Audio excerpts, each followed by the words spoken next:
Tout le monde ou presque connaît les comics de Marvel des héros aux super pouvoirs. Il y a par exemple l'incroyable Hulk, Superman, Batman, ou Spider-Man, ou encore Rome ou Captain America et Thor ou Iron Man.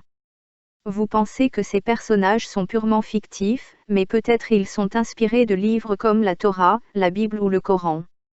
Ainsi Superman pourrait voler dans les airs et peut tuer ses ennemis avec des lasers sortant de ses yeux. Cela s'approche de la description de Jésus combattant le super-vilain le Dajjal ou Antichrist.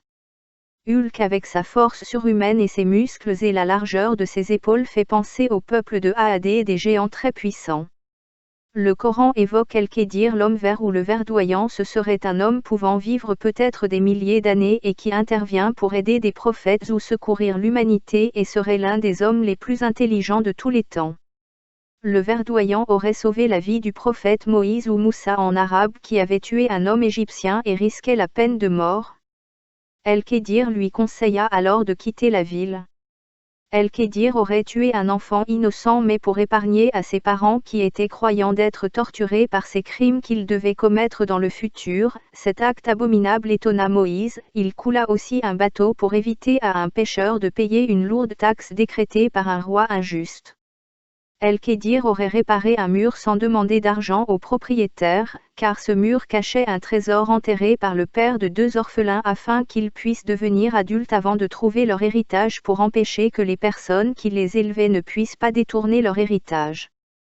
Enfin, il y a aussi l'histoire d'un autre surhomme presque immortel lui aussi qui intervient de temps à autre pour secourir l'humanité.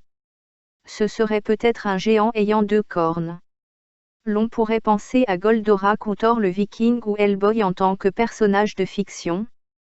Dwalcarnain littéralement, celui qui a 2 cornes ou celui qui a 2 siècles, est une personnalité importante mentionnée dans le Coran, dans la sourate 18, la caverne Al-Kahf qui fut confrontée à Yajuj ou à Majuj, Gag et Megag. Dwalcarnain construisit un mur de cuivre fondu pour contenir les peuples de Gag et Megag et les empêcher de ravager les cultures et le bétail, probablement les empêcher d'attaquer les Chinois ou les Mongols. Est-ce que Diechu el-Kournin aurait construit la barrière de Chine?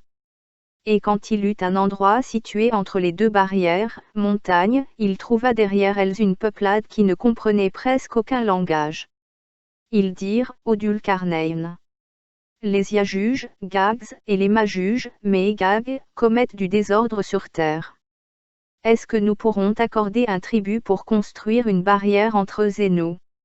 Il dit, ce que mon Seigneur m'a conféré vaut mieux que vos dons. Aidez-moi donc avec votre force et je construirai un remblai entre vous et eux. Apportez-moi des blocs de fer. Puis, lorsqu'il en eut comblé l'espace entre les 2 montagnes, il dit, soufflez. Puis, lorsqu'il l'eut rendu une fournaise, il dit, apportez-moi du cuivre fondu, que je le déverse dessus. Ainsi, ils ne purent guère l'escalader ni l'ébrécher non plus.